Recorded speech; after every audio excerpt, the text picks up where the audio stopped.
Hello बच्चों, कैसे हैं आप सब। उम्मीद है सब बढ़िया होंगे, मजे में होंगे। तो बच्चों, आज हम लोग डिस्कस करने वाले हैं फीमेल रिप्रोडक्टिव सिस्टम के बारे में। कौन से ऑर्गन्स होते हैं, इनके कहाँ से गैमेट प्रोड्यूस होते हैं और कैसे ट्रांसफर होते हैं, और फर्टिलाइजेशन कैसे होता है। So see, female germ cells या फीमेल गैमेट्स जो होते हैं, they are known as egg या ओवा सेल्स, आप इन्हें कह सकते हैं। एग्स होते हैं, ये कहाँ बनते हैं? ओवरीज में। यहाँ पे ये पोर्शन होता है ओवरी का, और यहीं पे बनते हैं एग या फिर ओवा सेल। ये रिस्पॉन्सिबल होते हैं for the production of some hormones. जैसे मेल रिप्रोडक्टिव ऑर्गन्स गैमेट भी प्रोड्यूस करते हैं और हॉर्मोन्स भी प्रोड्यूस करते हैं, वैसे ही फीमेल रिप्रोडक्टिव ऑर्गन्स भी गैमेट्स भी प्रोड्यूस करते हैं और हॉर्मोन्स भी प्रोड्यूस करते हैं, जिसकी वजह से फीमेल में भी चेंजेस आते रहते हैं। So, when a girl is born, the ovaries already contain thousands of immature egg. देखिए, एक खास बात होती है जो मेल और फीमेल को डिफरेंशिएट कर देती है कि मेल गैमेट्स जो बनते हैं ना, ये उनकी प्यूबर्टी के बाद से बनना शुरू हो जाते हैं।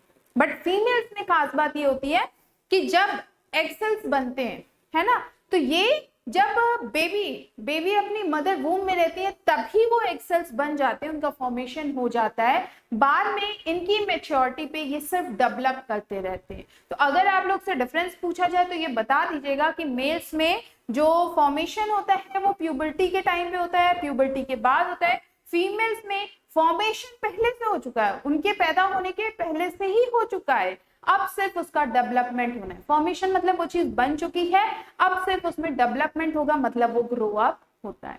ओके, सो जब गर्ल बॉर्न होती है उसके पहले ही ovaries thousands of immature eggs बन जाते हैं बॉडी में, फीमेल बॉडी में। Now on reaching puberty some of these start maturing. जैसे जैसे प्यूबर्टी की एज आती है, इनमें से कुछ मैच्योर होने लगते हैं और वो रिलीज भी होने लगते हैं। वन एग, हर महीने एक एग का प्रोडक्शन होता है। One egg is produce every month by one of the ovary. हर महीने बेटा एक एग प्रोड्यूस होता है ओवरी से।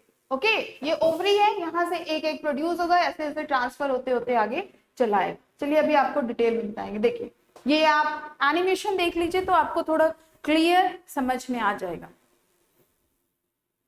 ये देखिए, एग सेल्स निकल रहे हैं और ये छोटी छोटी विलाई होती हैं जो इनको आगे की तरफ ट्रांसफर कर देती हैं धीरे धीरे। देखो, अब ये एग सेल रिलीज होगा, रिलीज होने के बाद और ये बाहर आ गया एग सेल ओवरी से, और धीरे धीरे ये विलाई के थ्रू मूव करते करते इधर यूट्रस तक चली जाती।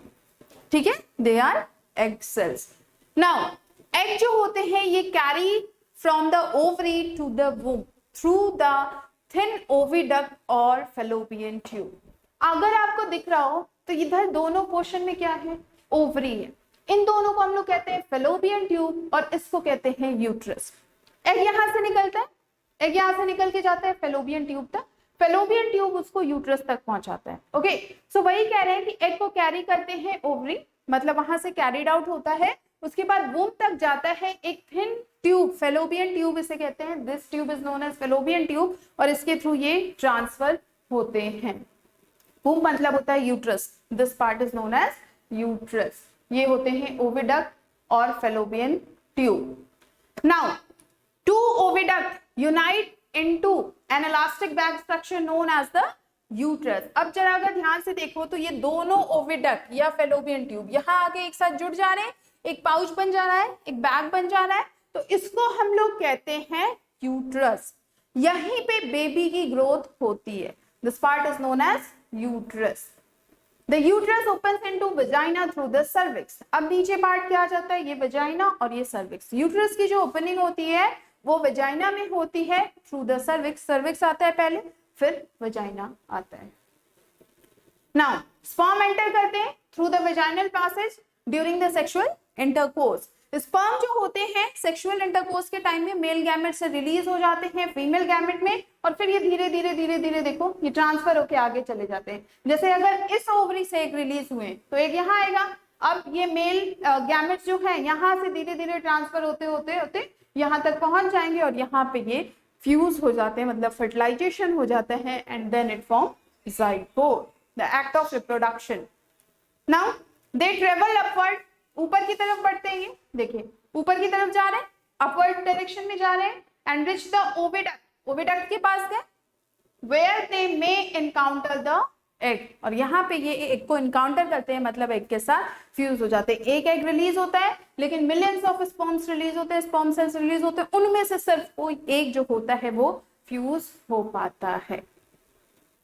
The fertilized egg, the zygote, get implanted in the lining of the uterus and starts dividing, division start होने लगता है। यहाँ पे देखो फर्टिलाइजेशन हो गया, एग आया, स्पर्म सेल्स आए, यहाँ पे फ्यूज हुए, अब फ्यूज होने के बाद ये बन गया जाइगोट, जाइगोट बनने के बाद ये धीरे धीरे धीरे धीरे इधर ट्रेवल करेगा और आगे की तरफ बढ़ता जाएगा। देखिए धीरे धीरे धीरे सेल डिवीजन भी हो रहा है ना, यहाँ पे फर्टिलाइजेशन हुआ, ये सिर्फ एग रिलीज हुए, यहाँ पे फर्टिलाइजेशन हुआ है, फर्टिलाइजेशन होने के बाद, जस्ट अ मिनट, फर्टिलाइजेशन होने के बाद यहां से सेल डिवीजन स्टार्ट हो जाएगा, सेल डिवीजन बढ़ता रहेगा बढ़ता रहेगा बढ़ता रहेगा, और यहाँ इस जगह यूट्रस में आके, वूम में आके वो इम्प्लांट होता है, उसका इम्प्लांटेशन होता है, इम्प्लांटेड।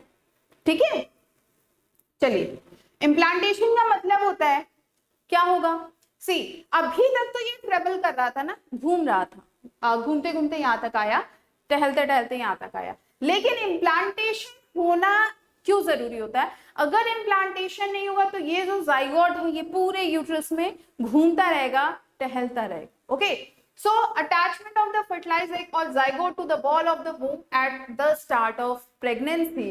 यहाँ पे क्या होता है, जब ये यहाँ पे चला आता है तो जो यूट्रस होता है, यूट्रस की वॉल होती है, उससे ये जो जाइगोट है वो चिपक जाता है, चिपकने की वजह से उसको बहुत ज्यादा मूवमेंट नहीं हो पाता, ग्रोथ बहुत सही होती है, न्यूट्रिएंट मिलता रहता है, जो भी गैसेस का एक्सचेंज या फिर फूड का एक्सचेंज होता है वो इसी के थ्रू होने लगता है। ठीक है, तो इम्प्लांटेशन काफी ज्यादा जरूरी हो जाता है, अटैचमेंट हो जाता है यहाँ पे फर्टिलाइज्ड एग का या जाइगोट आप कह सकते हो। डिवीजन का मतलब क्या होता है, सेल डिवीजन तो आप जानते ही होंगे, 9th क्लास में पढ़ रखा होगा, for differentiation into various tissue, एक सेल होता है, आपने वहां भी पढ़ा होगा सेल थ्योरी में कि हर एक सेल जो होता है ये प्री एग्जिस्टिंग सेल से आता है, कि हर एक लाइफ जो होती है प्री एग्जिस्टिंग लाइफ से आती है। तो यहाँ पे क्या हुआ, पहले पेरेंट्स थे, पेरेंट्स के गैमेट्स फ्यूज होते हैं और फिर उनमें सेल डिवीजन होता है और वो कई सारे सेल्स बनते हैं, फिर टिश्यू बनते हैं, फिर ऑर्गन सिस्टम, और फिर एक ऑर्गेनिज्म बन जाता है। ठीक है, दैट्स ऑल। अगर इस टॉपिक में आपको कोई भी कंफ्यूजन हो, कोई डाउट हो, कोई प्रॉब्लम हो तो आप कमेंट सेक्शन में पूछ सकते हैं, हम उसका आंसर करेंगे। Take care, good bye.